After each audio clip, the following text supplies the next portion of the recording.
Très heureuse, mesdames et messieurs, de vous retrouver fidèles au poste pour spécial débat.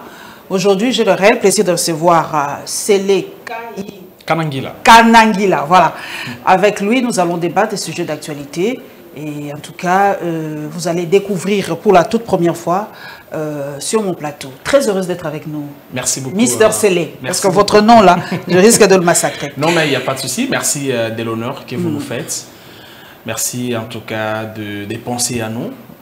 Je pense que c'est une première, ça ne sera pas une dernière. À tout moment que vous aurez besoin de nous, vous pouvez compter sur notre disponibilité. Exactement. Comme je l'ai dit souvent, je n'aime plus les émissions à débat. J'aime que quelqu'un s'exprime librement et que vous compreniez vraiment le fond de sa pensée pour qu'il ait le temps vraiment de décortiquer. Mister Sélé, beaucoup m'ont dit de vous poser cette question. On a dit, les dépenses faites pour le rapatriement de la relique du tout premier ministre de la RDC, c'est trop. Même Lumumba lui-même ne serait pas content de voir de telles dépenses, vu la situation actuelle de l'heure. On est en guerre, nous devons être tous focus sur la situation de l'Est de la République. Est-ce que cette partie, ou en tout cas ceux qui pensent ainsi, ont-ils raison ou pas? Merci beaucoup, madame, pour cette question, à mon sens, très importante. Vous savez, moi je viens d'un parti politique qui prône les valeurs républicaines, le Congrès national congolais, le parti des Pius Mabilou, qui nous apprend... Nous saluons, il est ministre Il est ministre d'État à l'urbanisme. C'est lui notre autorité. Peut-être une ou deux questions sur l'urbanisme, ça ne manquerait pas. Il n'y a pas de souci. Okay. Alors, je vais vous dire que nous retenons 2 ou 3 choses de lui. Aimer ce pays, il nous les rappelle chaque fois. Respecter les gens qui ont souffert, qui ont payé de leur vie pour ce pays. Parce que, Madame Paulette, vous êtes sans ignorer que, moi je vous parle comme Africain, vous l'êtes aussi, dans nos sociétés, il y a une certaine tradition, il y a une coutume qui consiste à respecter les gens qui se sont battus pour défendre les villages, la tribu, ainsi de suite. Et si ces gens-là sont maltraités, généralement ça amène certaines malédictions dans la tribu ou dans la famille. Alors, ici, on parle de qui? On parle des jeunes hommes de 36-37 ans qui a accepté de tenir tête aux Belges, qui a accepté de se battre parce qu'il voudrait voir ce Congo vivre son indépendance la plus totale, qui a tenu tête à ces gens-là, à ses risques et périls, parce que c'est à cause de ça qu'il va mourir par la suite, qui a défendu une cause juste, madame. Aujourd'hui, nous avons des prêtres, comme c'est l'habitude ici, on les appelle le grand prêtre.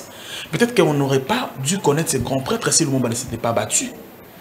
Est-ce que la vie qui est sacrée, la vie humaine, dans tous les domaines, dans tous les secteurs, dans toutes les sciences du monde, on vous dit que la vie humaine est sacrée.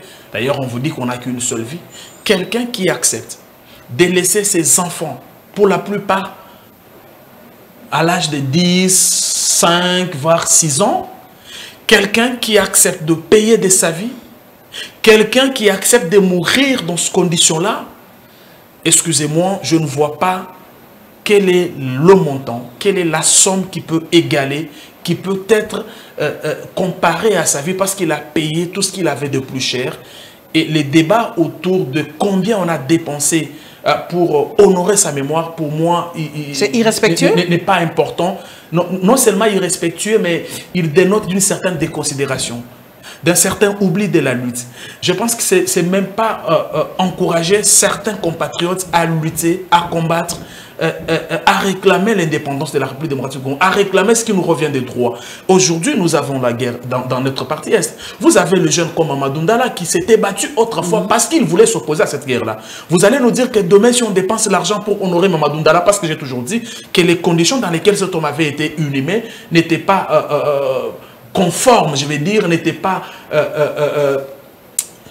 ne pouvait pas égaler la lutte qu'il a menée. Est-ce que demain, si le gouvernement décide d'honorer la mémoire de Mamadou Ndala, on peut aller sur les plateaux de télévision, avoir le courage de dire que c'est des dépenses de trop? Je dis non. Parce qu'il n'y a pas mieux, il n'y a pas cher que la vie. Lorsque quelqu'un est à mesure de payer de sa vie pour une cause générale, Lumumba n'est pas décédé parce que Lumumba avait beaucoup de moyens. Lumumba pouvait collaborer avec ces gens-là. Lumumba faisait partie de personnes que ces gens-là respectaient. Il pouvait se vendre comme on voit les gens se vendre chez les Rwandais, chez les Belges et tout ça pour se faire nommer ministre généraux ici. Qu'est-ce qui lui a manqué? Pourquoi il n'a pas fait? C'est parce qu'il a aimé ce pays. Et nous dire que sa vie là est moins importante que les 5 milliards qui peuvent être dépensés pour l'honorer, je ne suis pas d'accord. Est-ce que vous êtes sûr, la population se pose la question, est-ce que cette dent est réellement la dent de Lumumba? Non, madame, ça c'est aussi un autre débat. Mais vous savez, comme je vous l'ai dit ici, lors de notre... Je rappelle que c'est nous qui avons lancé le premier débat ici, Perfect Press, c'est nous qui l'avons lancé ici avec vous. Moi, je m'interdis de faire de la baladiffusion. Je n'aime pas commenter tout ce qui se raconte dans des réseaux sociaux. Une chose est sûre, lorsque vous suivez les témoignages, il y a un responsable militaire qui était chargé d'effacer tout ce qu'il y avait comme trace liée à la mort de Lumumba. Vous et moi n'étions pas là. Ça, c'est un fait. Et lorsque quelqu'un vous sort une dent et vous dit c'est la dent de Lumumba que je garde, vous avez vu que par la suite, c'est le parquet de la justice belge qui s'en est saisi, qui a gardé la dent. Ce qui compte pour nous, c'est que cet homme soit honoré, cet homme soit respecté, parce que le respecter, reconnaître sa lutte va encourager d'autres citoyens à se battre pour l'intérêt général, pour la cause noble, pour que tout le monde se retrouve. Je pense que, pour moi, ça n'appelle pas à un débat. Excusez-moi, tout en respectant le point de vue des uns et des autres, je pense que c'est un faux débat. Dernière question par rapport au héros national. Projection, si Lumumba était en vie aujourd'hui ou s'il n'avait pas été assassiné, vous êtes sûr que le Congo aurait pris une autre tangente? Bon, je vais plutôt aborder votre question dans un autre sens. Parce que lorsque vous regardez la lutte que menait Lumumba, Lumumba c'était un élément gênant. Et les Belges avaient beaucoup plus peur en Lumumba parce que Lumumba c'était aussi une sorte d'éveil de conscience. Ils savaient que s'ils laissaient Lumumba en vie, Lumumba risquait de continuer à éveiller la conscience ou les consciences, si vous voulez, des Congolais. Et s'ils sont nombreux qui voient les choses de la même manière, ça constitue un danger pour eux. C'est pourquoi ils ont levé l'option de l'éliminer et dans les conditions que vous connaissez. Mais partant de ce combat, partant de cette lutte, partant de ce courage-là, vous et moi pouvons dire à haute voix que s'il était en vie, au regard de ce courage-là, peut-être que les choses allaient évoluer autrement. Ça, on doit être d'accord. Maintenant, un deuxième aspect ou un deuxième volet de votre question, est-ce que tous ceux qui se disent lumumbistes aujourd'hui, vous avez même des partis aujourd'hui qui s'appellent des partis lumumbistes, vous avez deux gens qui se font passer pour les lumumbistes, mais est-ce que ces gens sont restés, se sont inscrits dans la dynamique, dans la ligne droite tracée par Lumumba? Je dis qu'il y a beaucoup d'hypocrisie. Parce que je ne peux pas comprendre que quelqu'un s'est fait passer pour Lumumba, qui a payé de sa vie pour la cause générale. Lorsque ce monsieur ou cette dame est nommé ministre, il pense qu'à lui. Il pense qu'à ses enfants. Il va même très loin jusqu'à détourner, voler l'argent de l'État pour faire de cet argent son argent à lui. Ça, c'est pas Lumumba, ça. Parce que Lumumba a accepté de tout perdre pour qu'on gagne ensemble. C'était même ça son principe. Perdre pour qu'on gagne ensemble. Mais aujourd'hui, la plupart des gens qui se font passer pour les lumumbistes, excusez-moi, c'est des hypocrites. Il y a trop d'hypocrisie. Il y a beaucoup d'actes qui contredisent, qui sont contraires à la volonté, au combat, à la lutte de Lumumba. Et donc, je pense qu'il faut revoir les choses. Mais à côté de ces gens, je suis très content parce qu'il y a quand même d'autres personnes qui, quand ils arrivent aux affaires, peut-être qu'on va revenir sur l'urbanisme habitat. Vous avez dit que vous avez prévu quelques 2 ou 3 questions. Et donc, il y a des gens qui ne se chantent même pas lumumbistes. Mais lorsque vous regardez, vous creusez dans ce qu'ils font, vous trouvez qu'il y a quand même ce sens-là de Lumumba. Nous y allons tout court. Ministère de l'Urbanisme et Habitat, c'est ça la dénomination. Urbanisme et Habitat. Voilà. J'avais vu au commencement, quand M. Pius Mwabilou avait commencé son travail sur le terrain et tout ça, il avait ordonné la destruction d'un building, je crois, d'un immeuble vers... À la 7e rue. À la 7e rue. Rue. Mais on me dit que cet immeuble est toujours là. Parfait. Qu'est-ce qui s'est passé? Parce que, vous savez, il y a beaucoup de gens qui spéculent, madame. Il y a beaucoup de gens qui spéculent. Je suis vraiment désolé parce que dans notre pays, dans notre société, c'est malheureusement ça la réalité, tout le monde connaît tout. Le ministre de l'Urbanisme Habitat constate que telle infrastructure n'est pas digne. Pas viable du tout. Hein. Mais ce n'est pas à lui de détruire. Qui va détruire? Par exemple, pour le cas de l'immeuble auquel vous faites allusion, à la 7e rue, le ministre a fait son travail. Nous sommes allés, j'ai fait partie de la délégation qui l'a accompagné sur place. On a interpellé, il a interpellé les propriétaires de cet immeuble pour lui dire que non seulement cette histoire constitue un danger pour toute la ville, d'une manière générale, et pour le quartier en particulier, mais l'histoire a été construite pas dans le respect des normes. Et que la solution ici, c'est la destruction. Le monsieur est venu, Il a présenté tout ce qu'il avait comme dossier au cabinet. Les experts du ministère sont descendus sur place, les urbanistes du ministère, les architectes. La conclusion, c'était que l'histoire devrait être détruite. Mais la destruction, ce n'est pas le ministère, c'est le gouvernorat. Et l'instruction a été donnée au gouverneur des villes de détruire cet immeuble-là. Je l'ai dit à la télévision. Donc, c'est le gouvernorat qui a... n'a pas fait son travail. Je l'ai dit à la télévision. Maintenant, au nom du respect de la loi, Pius Mabilo ne peut pas les détruire. Il ne peut pas les détruire. Il ne peut pas les détruire. Il peut pas les détruire. Mais qu'est-ce qui se passe au gouvernorat de la ville? Alors, ils n'ont pas le dossier où il n'y a pas... Non, mais je l'ai dit à la télé, invitez monsieur le gouverneur ou ses services, posez-leur la question. Ben, la balle est lancée. Hein, les services du gouverneur de la ville venaient sur mon plateau, parce que les gens ne comprennent pas. C'était pas le seul immeuble, il était passé par... Mais on sent un certain relâchement, permettez, parce que là, le message est déjà passé, mais on sent un certain relâchement, il descend plus sur le terrain. Non, il est devenu bureaucrate ou quoi? Il n'y a pas de relâchement. C'est comme ça que je vous ai dit tout à l'heure qu'il y a peut-être les gens qui ne se chantent pas lumumbistes, mais qui sont dans la lignée de Lumumba. Lorsque le Belge quitte la République démocratique du Congo, vous savez que la plupart des unités des logements de la Gombe appartenaient à l'État. Mais je vais vous surprendre que lors de la remise-reprise entre le ministre Pius Mabilo à l'urbanisme habitat et le ministre Thomas Louaka, parce que c'est lui qui assurait l'intérim à l'époque, l'État congolais n'avait que 1300 unités de logements. Combien? 1300 seulement. Wow, c'est trop peu pour la ville. J'ai dit, le reste, c'était entre les mains des hommes forts, comme vous les appelez ici. Quand Pius arrive, il dit, on commence par les commencements. Interrogeons d'abord la loi. On constate tout de suite que l'urbanisme, depuis que l'urbanisme et urbanisme au Congo, ne fonctionnait que sur base d'un décret signé par le gouverneur général en 1957. Et cet instrument juridique était en totale contradiction avec les réalités actuelles. Qu'est-ce qu'il disait? Non, qu'est-ce qu'il dit? Les décrets, ça veut dire qu'il mettait en place les normes urbanistiques, les conditions dans lesquelles il faut construire. Mais à l'époque, Kinshasa, c'était une ville construite pour 400 000 habitants. Aujourd'hui, nous en sommes à 12 millions. Ou à 10 millions, si vous voulez. Ça veut dire que cet instrument juridique, sur base duquel toutes ces maisons ont été construites, est en totale contradiction avec nos réalités actuelles. Parce que les lois doivent être adaptées aux réalités du moment. Aujourd'hui, Kinshasa, nous sommes passés de 400 000 à peu près 10 millions. Il y en a qui parlent de 11 millions, encore qu'il faut revoir les statistiques. C'est comme ça que Pius Mabilo va initier un code portant urbanisme et construction, qui prend en charge les réalités, la démographie, le nombre des habitants. Parce que sans cet instrument-là, on devrait continuer à évoluer sur base de celui de 57, signé par le gouverneur général, ce qui n'allait pas aider le pays. Je peux vous assurer que les travaux sont quasi bouclés parce qu'il fallait faire venir les experts de part et d'autre. Tout ce qui reste, c'est l'atelier de validation qui va intervenir incessamment. Mais à côté, il fallait, on est tous d'accord, qu'il y a une spoliation. Je vous parlais, ici vous vous êtes même étonné quand j'ai parlé des 1300 unités qui étaient restées. Mais il fallait d'abord lancer une campagne, savoir combien de maisons l'État possédait.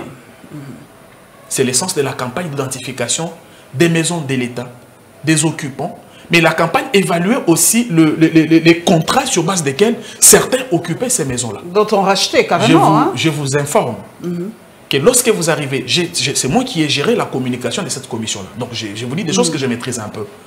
Vous arrivez à l'immeuble Interpol. Je prends un exemple. Interpol, vers le boulevard, vers 24. Voilà. Vous trouvez Madame Paulette. C'est un immeuble de l'État? C'est un immeuble de l'État. Ah, ok. Vous trouvez Madame Paulette. Madame Paulette, vous êtes ici, ça fait combien d'années? Il vous dit, ça doit faire 10 ans. Sur base de quel contrat? C'est tel général qui m'avait placé. Tel général? C'est tel ministre qui m'avait placé. C'est telle autorité qui m'avait placé. Et vous savez combien l'État a perdu? Parce que quand on a fait l'évaluation, on vous dit que ne fût-ce que sur l'immeuble qui est sur l'avenue, ma fille un peu à la Gombe ici, on peut aller jusqu'à donner à l'État 30 000 $ le mois. Ne fût-ce que pour cet immeuble. Ne fût-ce que pour cet immeuble. Un seul immeuble. L'État peut avoir jusqu'à 30 000 $ le mois. Mais vous savez ce qui s'est fait? Ça veut dire que Paulette peut devenir propriétaire, prendre même cette maison, commencer à la faire louer et prendre l'argent. Voici les pratiques. Qui se faisaient. Hein? Les pratiques qui se faisaient. Et donc, il fallait commencer par les commencements. Ça veut dire, lorsque vous avez occupé une maison de l'État, parce que je dois rappeler ici à ceux qui nous suivent, qu'il y a 3 démarches qui entrent en compte lorsqu'on veut avoir une maison de l'État. La première démarche, c'est que l'État doit consentir. L'État dit, pour telle ou telle autre raison, je dois céder ma maison à Madame Paulette. Après cette étape-là, l'État doit prendre une décision. Un arrêté qu'on appelle arrêté de désaffectation. Parce que toutes les maisons de l'État relèvent du domaine privé de l'État. Il faut qu'on enlève cette maison du domaine privé de l'État pour la verser dans un autre domaine. Madame, tant que vous n'avez pas un arrêté de désaffectation, vous n'avez pas... Même si vous avez tous les autres documents. Même si vous avez tous les autres documents, tant que l'État n'a pas désaffecté sa maison, c'est la maison de l'État. Mais comment est-ce que vous êtes sûr que vous allez faire déguerpir tous ces gens-là? Mais tous ces gens-là, ce sont des intouchables. Lorsque vous vous pointez, oui, ils se présentent avec un arrêté des propriétaires, un titre des propriétaires. On dit non. Mais ça intervient après. Il faut d'abord que l'État enlève sa maison de son domaine au moyen d'un arrêté de désaffectation et amène ça dans un autre domaine. C'est ça là le problème. Et donc, je vous assure... Beaucoup de Congolais ne savent pas ça. Non, mais je crois que vous êtes journaliste. Si vous pouvez multiplier ce genre d'émissions pour qu'on explique à la population. Vous avez même appris, à un certain moment, on parlait de la chasse aux sorcières, de la campagne. Non. Il s'est fait que toutes ces pratiques se sont commises pendant qu'il y avait certaines personnes au pouvoir. Et ces personnes s'en sont servies, effectivement. Le ministère, là, c'était comme un champ de patates. Quand vous entrez, vous prenez une maison pour vous-même, vous prenez une autre pour votre première femme, une autre pour votre deuxième femme et c'est fini. Alors, il fallait commencer par mettre de l'ordre. Est-ce qu'il y a une... C'est vrai que la télé, c'est le temps, on a compris le message. Il faut vraiment faire attention avec les documents, être vraiment en ordre. Est-ce que vous travaillez en symbiose avec le ministère des Affaires foncières? Parce qu'il y a beaucoup de dossiers sur la terre, surtout à Kinshasa, vers Ntsele, Maluku, il y a beaucoup de gens qui se plaignent, les maisons qui se vendent à 2, 3, 4 personnes. Les urbanistes aussi se plaignent. Il est dit que vous ne les associez pas, de fois quand il y a des nouvelles concessions qu'on ouvre, on a des concessions que l'État crée et tout ça. Vous n'appelez pas les urbanistes. Chacun bâtit sa maison comme il veut, sans route, sans tout ça. Comment vous travaillez en collaboration avec les ministères des Affaires foncières et les urbanistes? Vous savez, c'est une question très importante. Très importante parce que les deux vont se rencontrer d'une manière ou d'une autre. C'est vrai que l'urbaniste intervient en amont, les affaires foncières en aval, parce que c'est... c'est la terre. Bien sûr, c'est la terre. Alors, maintenant, il fallait effectivement créer cette symbiose-là, cette relation-là. Parce qu'avant ça, les affaires foncières faisaient comme... travailler en solo. Voilà. Et aujourd'hui, je peux vous assurer qu'entre les deux ministères, la relation, elle est bonne. Les deux ministres se parlent, se fréquentent, se consultent. Même les affaires foncières, avant d'agir, demandent l'avis parce que c'est nous qui intervenons plutôt en tant qu'urbanisme habitat en amont et eux viennent après. Et donc, je peux vous assurer que la campagne, c'est comme ça qu'on a appelé cette campagne, la fin de la récréation, la fin de la spoliation à Kinshasa, poursuit son bon nombre de chemins. Beaucoup de maisons ont été récupérées. Il y a des démarches en cours pour récupérer d'autres, mais le ministre avait dit qu'au moment opportun, il va convoquer la presse pour faire le bilan de cette campagne. Je pense que ce n'est pas à moi de... Les maisons de l'État, c'est seulement dans la commune de la Gombe ou ailleurs? Non, parce que beaucoup pensent que c'est seulement dans la commune de la Gombe. La campagne, elle est nationale. Comme à Kinshasa, il y a beaucoup de maisons de l'État, comme dans la commune de Lemba ou ailleurs. Il y en a. La campagne, elle est nationale. Même à Liberté résidentielle, il y a beaucoup de maisons de l'État qui ont été spoliées. Et donc, je pense que là, vous avez un lumumbiste que vous pouvez soutenir. Jamais cité Pius Mobilou, jamais cité dans le dossier de détournement ou jamais, des commissions, tout ça. Pius Mobilou travaille et c'est même l'évangile qui nous prêche. Mettez l'intérêt général avant tout. Et donc, on se bat, on est dans cette dynamique-là, l'intérêt général, le combat, même quand vous lisez le projet de société de notre parti, l'idée c'est que, on a même un slogan qu'on dit, qu'on a toujours l'habitude de dire, l'homme au centre de tout. Parce que nous pensons que si dans tout ce qui est entrepris, dans tout ce qui est mené comme action par les autorités publiques à tous les niveaux, l'homme n'est pas au centre, ça ne sert à rien. Et donc l'homme, la population doit trouver son compte dans tout ce qui est entrepris par les autorités publiques à tous les niveaux. Voilà pourquoi on a l'habitude de dire l'homme au centre de tout. Et nous prenons une gouvernance axée sur l'intérêt général. Nous disons que Mme Paulette peut avoir eu la chance d'aller à l'école. À côté d'elle, il y a une dame qui avait peut-être aussi la volonté d'aller à l'école, mais qui n'a pas pu. La dame là a aussi droit au chapitre. Quelle que soit sa tribu. Mister Sélé, Le parti de Pius Mabilo, c'est dans l'Union sacrée. Oui, dans l'Union sacrée. Nous sommes même les précurseurs de l'Union sacrée. De l'Union sacrée. En tout cas, on m'a dit de vous poser cette question. Pius Mabilo était très très proche de Kabila à l'époque.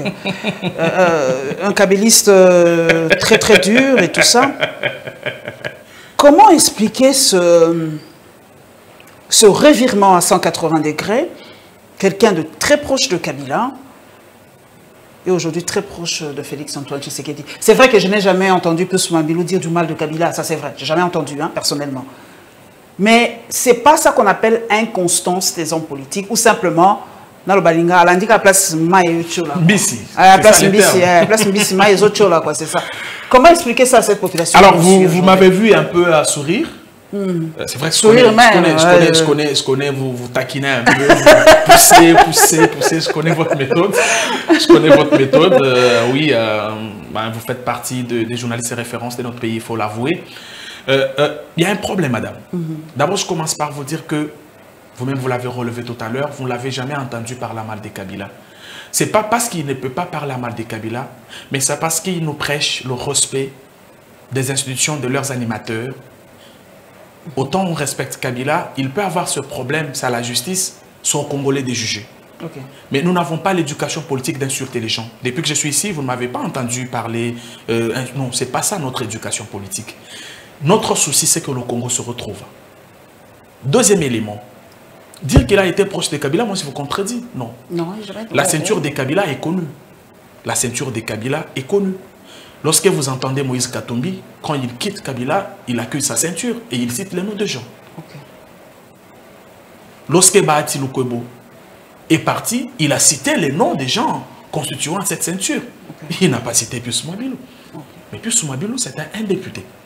Et vous et moi connaissons le travail d'un député. C'est légiférer, c'est contrôler le gouvernement. Un député n'a pas une parcelle de responsabilité. Je pense que s'il nous faut juger Pius Mabilo, jugeons-le sur base du travail qu'il a fait à l'urbanisme et pour lequel vous, personnellement, vous êtes contente, Madame Paulette. Et donc, qu'est-ce qui a changé? Non. Je vais me faire 2 pas en arrière. Pius Mabilo est au PPRD. Ah, il avait commencé là-bas? Il était au PPRD, c'est un secret des polichinelles. Et au PPRD, il menait un combat. Le combat qu'il continue à mener jusqu'à aujourd'hui, que la population se retrouve. Que l'intérêt général soit garanti.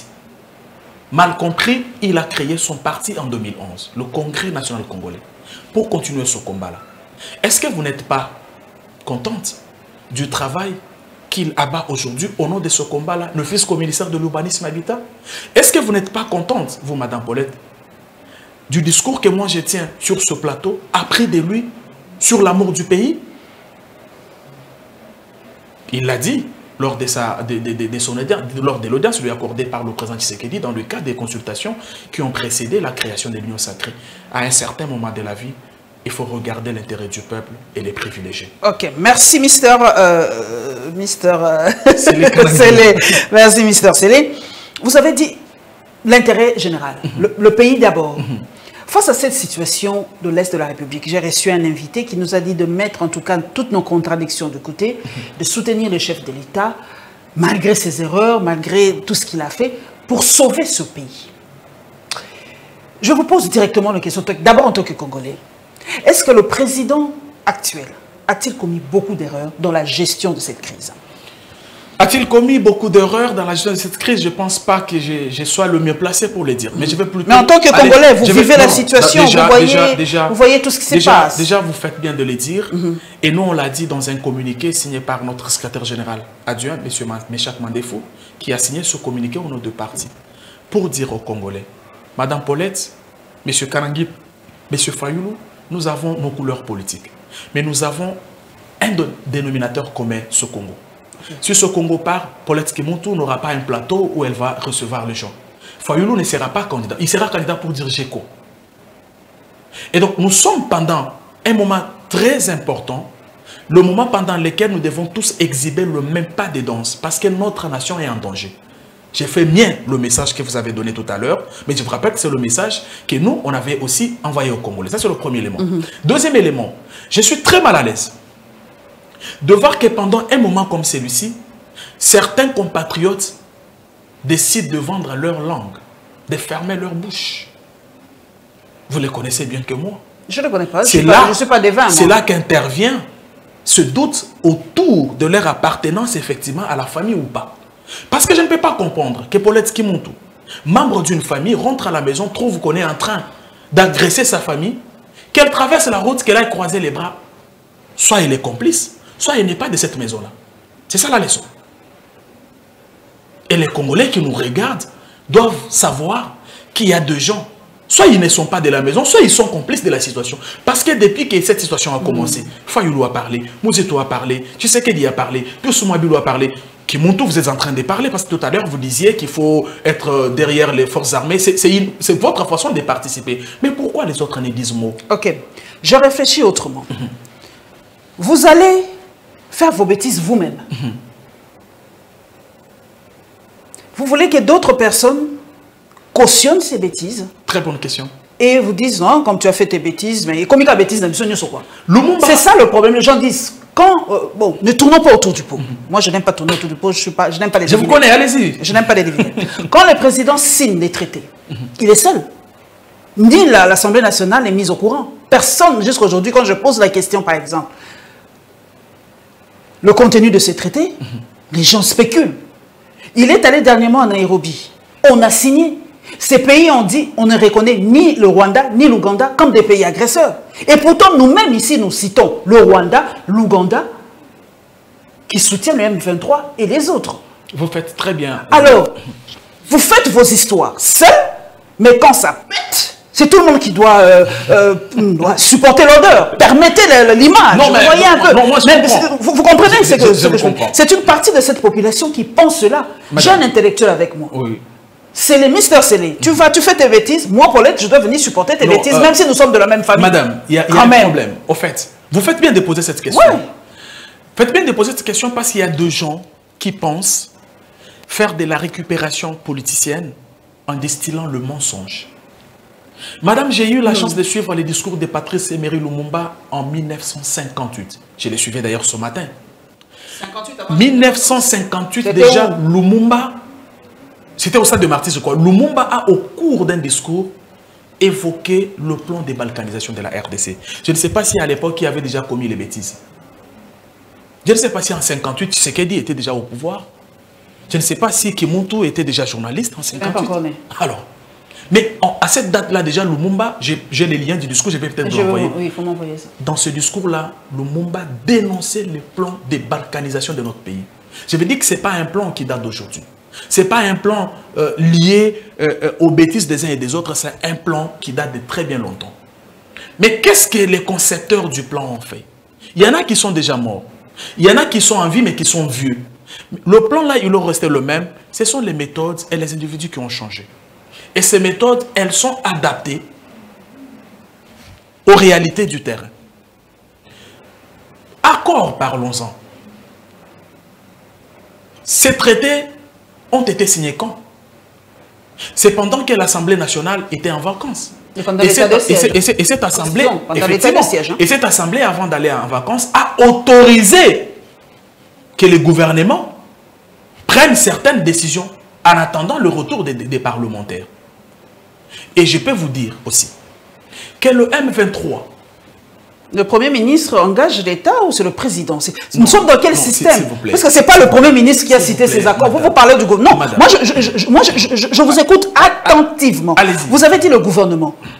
Le numéro 1 du gouvernement, c'est le Premier ministre. Selon, en tout cas, bien que le chef de l'État de temps en temps vient pour... Parce qu'il est le chef de l'exécutif. Qui est le chef de l'exécutif? C'est le président ou le Premier ministre? Non. Nous sommes dans quel système là? On est à poto-poto. Madame, nous sommes dans un État unitaire décentralisé. Le Premier ministre est le chef du gouvernement. Exactement. Le président de la République est le chef de l'exécutif. What is the difference? Ça c'est titre qu'il est même, c'est lui qui préside les conseils de ministres. Or, et l'exécutif et le gouvernement, je veux dire, le gouvernement fait partie de l'exécutif. C'est comme ça que quand le président fait partie de l'exécutif en même temps. Mais c'est même lui qui est le chef de l'exécutif. Mais pourquoi il ne répond pas alors à l'Assemblée nationale? Puisque le Premier ministre répond à l'Assemblée nationale. La question que vous posez, elle vaut son pesant d'or. C'est pourquoi moi je suis de ceux qui pensent que notre constitution ici, il faut l'adapter. Exactement. Je suis de ceux qui pensent comme vous que cette constitution ici, il faut l'adapter. Parce que J'ai assisté à un autre débat récemment autour des décisions prises par, je crois, autour de l'élection dans le sud d'Ubangui. Je crois que vous avez suivi, c'est ce que je peux qualifier des bras de fer entre la ministre de la Justice, Mme Mutombo, et certains juges. Je ne peux pas cautionner, moi, Kanangil, qu'on dise de Paulette Skimuntu qu'elle est directrice des informations à Perfect Télévision. Mais qu'on lui dise qu'elle ne peut pas avoir un droit de regard sur un papier qui est rédigé par un journaliste au nom de la Constitution. Excusez-moi, ça fait bizarre. Mais le président lui-même a dit... Ça fait bizarre. Mr. Sélé, le président lui-même a dit il y a des faux, comment dire, des faux de pilotage. Bon, qui pilote? Puisque toi tu dis... Parfait. Vous dites qu'il est là, il préside le conseil des ministres, mais lui-même dit pilotage, mais la responsabilité c'est à qui? C'est lui qui préside ou au Premier ministre? Il y a eu même une tension à ce moment-là. Qui est responsable? Madame Paulette. Le président ou le Premier ministre? Vous m'avez posé la question ici sur ce fameux bâtiment délimité. Oui.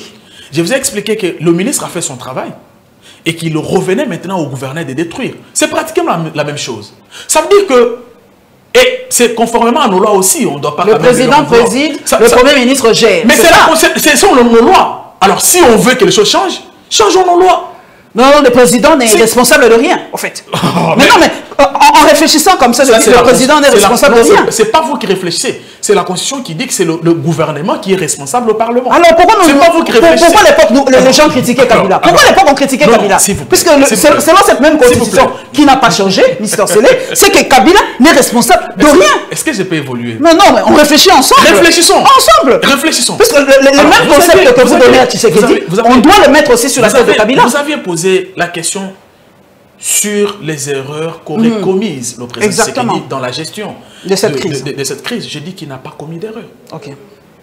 Je vous ai rappelé ici les conditions dans lesquelles les accords auxquels vous faisiez allusion tout à l'heure ont été signés. Okay. Et je rappelle à ceux qui nous suivent que contrairement à ce que racontent les prédicateurs du mensonge, Tshisekedi n'a jamais signé un accord avec le M23. Tshisekedi arrive en 2019. Le M23 n'existait plus. Il allait signer les accords avec le M23. Mais comment expliquer la résurgence de ce parti? Parfait. De ce mouvement rebelle. Très belle question. Le M23, qui est dans l'union sacrée, lorsqu'ils sont dans l'union sacrée, le M23 est dans l'union sacrée. Est-ce que je peux avancer, madame? Je vous en prie. Laissez-moi quand même parler. Oui. Parce que je donne des petits détails pour les gens comprennent. La question, elle est très importante. Il faut y aller doucement. L'armée congolaise prend les dessus sur le M23 en 2013. Mais cette victoire sur le M23 était consécutive à 2 luttes, à 2 combats. La lutte militaire sur terrain, mais vous vous rappellerez que pendant qu'il y avait des affrontements sur terrain, Baouma était en train de négocier. Baouma qui, le général? Général Baouma, de rose mémoire. Il était en train de négocier. À la suite de ces négociations-là, il y a eu des accords. Réintégration dans l'armée et dans les institutions. Comme vous le savez. Lorsque Paul Kagame est venu ici au deuil du feu Etienne Tshisekedi Wambulumba, il pose le problème. Il dit, écoutez, il y a les M23 qui menacent de reprendre les armes parce qu'il faut que la partie congolaise joue sa partition dans le contrat. Moi, je suis disposé à jouer ma part. J'aimerais que vous preniez des dispositions afin qu'on y arrive. Vous parliez du 3e conclave, ça veut dire qu'il y a eu un premier et un deuxième. Mais qu'est-ce qui s'est passé lors de 2 premiers conclaves? Tshisekedi leur a dit qu'il ne sera jamais question que la M23 réintègre nos institutions. C'est là le problème. Mais ça, c'est une décision courageuse qu'il faut saluer. Parce qu'aujourd'hui, on s'est plaint infiltration. Infiltration, c'est venu de quoi? Des mixages. Vous le savez. Tshisekedi a refusé le mixage. Il a dit, je suis prêt, au nom de la continuité de l'État, d'assumer. Mais je ne suis pas disposé à cautionner cette bêtise-là. Celle relative à l'intégration des éléments du M23 dans l'armée, dans la police et dans d'autres institutions. Mais il est prêt à accepter la venue d'autres armées dans le pays. Excusez-moi. Ne fût-ce que pour cette décision-là. Il est à féliciter. Je pense qu'il est à féliciter parce que aujourd'hui, nous souffrons pourquoi? Disons-nous la vérité, Madame Paulette. Ce n'est pas Tshisekedi qui a fait des militaires étrangers responsables de notre armée. C'est qui? Ce sont les Kabila? Vous êtes journaliste informé, vous connaissez qu'il y a eu un ministre des Affaires étrangères qui n'était pas congolais. Affaires étrangères ou défense? Défense, affaires étrangères, armée, vous connaissez. Tous ces gens-là n'étaient pas venus avec Tshisekedi. Mais nous, on dit, à l'Union sacrée, qu'au nom de la continuité de l'État, ce n'est pas le moment pendant lequel nous devons, Paulette avait amené, faisons, c'est notre histoire, assumons, trouvons des solutions. Mais curieusement, il y a des compatriotes qui pensent se cacher derrière mensonges pour se refaire une santé politique. Heureusement, notre population connaît, notre population sait. Et les accords signés entre l'État congolais et l'État rwandais, il y en a 3. Tous les 3, c'est des accords commerciaux. Tout simplement. Le premier accord, c'est l'accord signé entre l'État congolais et l'État rwandais pour lutter contre l'évasion fiscale.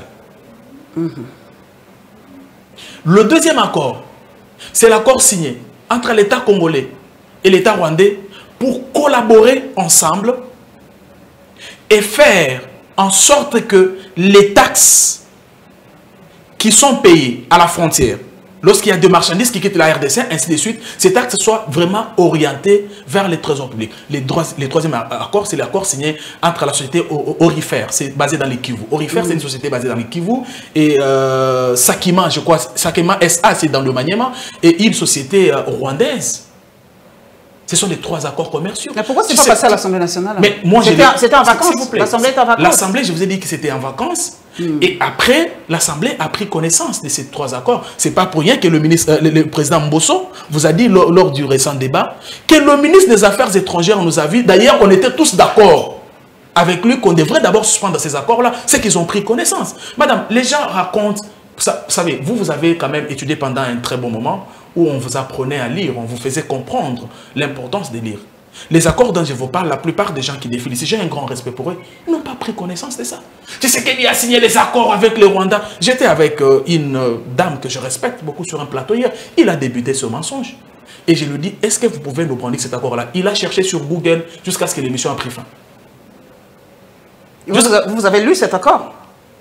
Je vous parle des accords commerciaux signés entre l'État. Okay. Est-ce que dans ces accords que vous avez lus, qu'est-ce que le Congo gagne? Le Congo gagne beaucoup. En fait, ce sont les accords gagnant-gagnant. Parce que, vous savez, quand vous regardez, quand vous prenez l'accord sur la libre circulation, les libres-échanges, si on l'appelle ainsi, l'idée c'était que nos produits soient vendus au Rwanda et que leurs produits... Nous produisons quoi? C'est ça le problème. Qu'est-ce que nous produisons? Madame, soyons honnêtes. Qu'est-ce que nous produisons? Madame, nous avons quand même des minéraux que nous produisons. N'oubliez pas que nous avons des minéraux que nous produisons. N'oubliez pas. Et qu'au lieu que ces minéraux soient volés, pris dans des conditions mafieuses, il fallait que ça soit, qu'ils connaissent un canal officiel. On les produit, on sait comment on les commercialise, ainsi de suite. Je pense qu'il n'y avait pas de problème. Parce que, regardez madame, vous connaissez l'histoire. Nous sommes incapables de transformer nos mines. Nous sommes incapables de transformer nos mines. Très bonne question. Pour leur donner une plus-value, quand même. C'est l'essence de la construction de notre usine des raffineries. Vous êtes au courant qu'à Bukavu, les travaux sont trop avancés. C'est pour résoudre ce problème-là. Mais regardez, madame Paulette, vous savez, pour dresser les bilans de quelqu'un, on part toujours de ce qu'il trouve. Parce que les bilans de quelqu'un, on les dresse dans le temps et dans l'espace. J'entends beaucoup de gens dire, tu sais qu'il a échoué. Mais c'est faux et archi faux. Madame, on peut aller avec vous, domaine par domaine. Je vais vous démontrer que tu sais qu'il a mieux fait. Je vais vous démontrer que tu sais qu'il a mieux fait. Est-ce que je dois rappeler à Paulette Kimontou que quand Tshisekedi prend le pouvoir, j'entends les gens ici, les Belges, Tshisekedi a été complaisant face aux Belges. Nous ne sommes pas le seul pays à avoir été colonisé au monde, madame Paulette Kimontou. Les autres pays colonisés comme nous, lorsque les colonisateurs sont partis, se sont regardés en face, ils ont voulu développer leur pays. Le Belge, après la colonisation, n'est pas parti avec la Gécamine. Qu'est-ce qu'on a fait de la Gécamine? Les Belges n'est pas parti avec l'Amiba. Qu'est-ce qu'on a fait de l'Amiba? Ça, ce sont les Belges. Vous avez suivi le rapport de l'IGF sur la Gécamine. Ce sont les Belges qui nous ont dit, prenons l'argent de la Gécamine, partageons-nous. Les gens doivent être plus riches que l'État. Tuons l'Amiba. Ça, ce sont les Belges. Non, madame Paulette. Il faut assumer notre responsabilité. C'est que les Congolais n'aiment toujours pas. Les Congolais n'aiment pas assumer sa responsabilité. C'est pourquoi j'ai dit que dans l'histoire de la République démocratique du Congo, la RDC, c'est vrai que nous avons un mauvais comportement. Je ne m'aimais pas, je suis Congolais. Nous n'acceptons les gens après qu'ils soient passés. Malheureusement, Tshisekedi aura été un président qui a réellement de l'amour pour ce pays. Je peux vous le prouver dans tous les domaines. Aujourd'hui, les gens crient détournement. Les détournements n'ont pas commencé aujourd'hui. Mais aujourd'hui, comment, quand on a détourné, Paulette sait qu'on a détourné? C'est parce qu'il y a IGF, créé depuis 1987, qui était comme une histoire banale. Aujourd'hui, sur Romani Ndokibele, là, si Paulette touche, au moins l'opinion c'est que Paulette a touché. Mais aujourd'hui, nous sommes vraiment en train d'atterrir tout doucement. Monsieur Pius veut déjà que, donc, il a dit carrément qu'il soutenait le président pour le deuxième mandat. Pour le deuxième mandat. Il a été clair, il n'est pas allé par le dos de la cuillère. Et à quand le congrès pour votre parti? On va convoquer, je crois, le mois prochain. Déjà, on sort d'un grand événement. On a installé les bureaux politiques nationaux. Notre bureau politique qui est l'organe décisionnel du parti. Et donc, les délégués étaient venus des différentes provinces. C'était une activité en prévision des assises du Conseil national. On appelle ça les conseils nationaux du Congrès national congolais. Et donc, il y a une commission préparatoire qui est à pied d'œuvre. Bientôt, on va convoquer les assises. Mais ce qui nous importe, madame, regardez ce que nous on fait. Moi, je suis sûr que Pius Mabilou sera reconduit comme président. Parce que, bon, la présidence arrête à président. Moi, je ne mâche pas les mots. Il n'y aura pas un changement de président de toute façon. Ce qui intéresse Pius Mabilou, ce n'est pas le pouvoir pour le pouvoir. Je vais vous surprendre. Nous avons beaucoup de partis politiques au Congo. Nous sommes pendant une période préélectorale. Tout le monde chante quoi? Élection, pouvoir. Regardez ce que Pius Mabilou fait. Parce qu'au Congrès national congolais, notre parti, nous avons des structures traditionnelles. La présidence, le secrétariat général, le secrétariat national, les fédérations. Mais nous avons des structures spécialisées.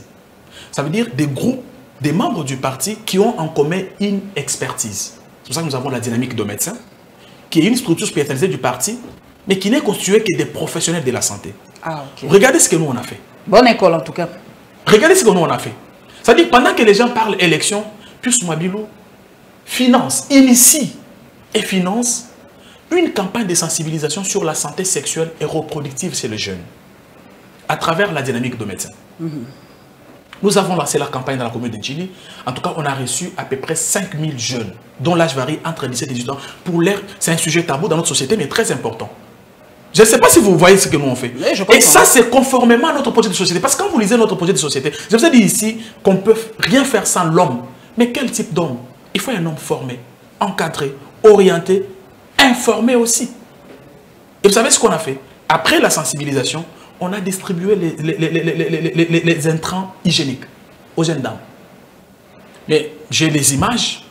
D'abord, je crois que c'est de ma faute. Prochainement, comme on va aller à Selembao pour la poursuite, je vais tout faire pour avoir une invitation pour vous. Vous en serez très fiers. Voilà, on a déjà une invitation pour... vous en serez très fiers. Donc, pour vous, c'est une partie de masse ou une partie d'élite, en fait? C'est ça la grande question avec les partis. Non. De masse ou d'élite? Pyramide renversée ou pyramide normale? Nous sommes un parti de masse. Pyramide renversée ou... Nous sommes un parti de masse. Nous ne sommes pas un parti de cadres. D'ailleurs, notre autorité morale l'a dit, le véritable patron de ce parti sont les présidents sectionnaires. C'est eux qui prennent des décisions quand il faut faire... Non, il y a une hiérarchie du parti. Mais les véritables patrons du parti, c'est eux. Parce que nous ne sommes pas un parti de cadre. Nous sommes un parti de masse. Et notre combat, c'est qu'on arrive à garantir la gouvernance axée sur l'intérêt général. Et pourquoi nous, on a opté pour le deuxième mandat du président Tshisekedi? Je vous rappelle que quand... C'est pas de la flatterie, ça? Non, c'est... Rien, non, moi je suis direct, hein. C'est pas de la flatterie. Rien de flatterie. Rien de flatterie. Nous sommes partis des constats. C'est lequel? C'est que quand Tshisekedi prend le pouvoir dans toutes les entreprises étatiques, il y a les arriérés. Au bout de 3 mois, tous ces arriérés ont été vidés. Vous êtes journaliste. Je parle sous votre contrôle en tant que journaliste d'investigation, des formations et des professions. Quand Tshisekedi arrive, voler toutes les maisons de l'État qui étaient volées ici. C'était une situation normale. Aujourd'hui, Tshisekedi a sifflé la fin de l'impunité, la fin de la récréation, la gratuité de l'enseignement, la baisse des billets d'avion. D'ailleurs, je ne vais pas peut-être parler d'une campagne qu'on va lancer bientôt, j'ai les noms, mais je vais vous inviter. Vous avez 2 invitations que je vais vous lancer. Parce qu'on va lancer une campagne, on devrait lancer ça depuis longtemps, c'est la situation de l'Est qui nous a un peu demandé de stopper, parce qu'on devrait tous être concentrés. On va lancer une autre campagne. Madame, pour ne pas prendre assez de temps, Tshisekedi, c'est le seul président, depuis que moi je suis né, moi je n'ai pas vécu, moi j'ai vécu un peu Joseph, je n'ai pas vécu d'autres présidents. J'ai vécu un peu Joseph, mais je vous avoue que j'ai eu la chance de lire Mobutu, Kasavubu, ainsi de suite. Tshisekedi, c'est un monsieur qui aime ce pays. Et nous disons que s'il a un deuxième mandat, effectivement les choses vont changer, parce que les signaux lancés lors du premier mandat sont rassurants. Sur le plan, en tout cas, nous sommes en train d'atterrir sur le plan social. Les prix qui augmentent, pas d'eau toujours, pas d'électricité, ce sont des signaux des signaux forts de l'effort de bonne question, madame. Je vous ai dit ici. Le Congolais, c'est vrai. Les Congolais, vous allez lui donner des chiffres, vous allez lui donner tout ce que vous voulez. Mais quand dans son assiette-là, il n'y a rien à manger, quand le transport est difficile, quand il n'y a pas d'eau, pas de courant, ce sont les éléments où, en tout cas, les besoins primaires du Congolais, qui ne sont même pas satisfaits. Alors vous allez demander à quelqu'un, non. Non, madame, vous faites bien de poser cette très bonne question. Je vais vous dire ceci. Je l'ai d'ailleurs dit tout à l'heure. Lorsqu'on veut dresser le bilan de quelqu'un, on part de ce qu'il trouve. C'est-à-dire le bilan, on les dresse dans le temps et dans l'espace. Je vais vous donner un exemple. Lorsque Joe Biden arrive à la tête des États-Unis, il trouve un pays stable. Stable. Dans tous les secteurs. Tout ce qu'on a reproché à son prédécesseur, c'était la mauvaise gestion de la pandémie à Covid. On disait de lui au départ qu'il n'acceptait pas, qu'il a pris ça à la négligence. Quand il arrive, il prend autant de millions, il affecte à la lutte contre la pandémie. Parce que tout va bien. Je vais aller par une analyse comparative. Macron prend le pouvoir en France.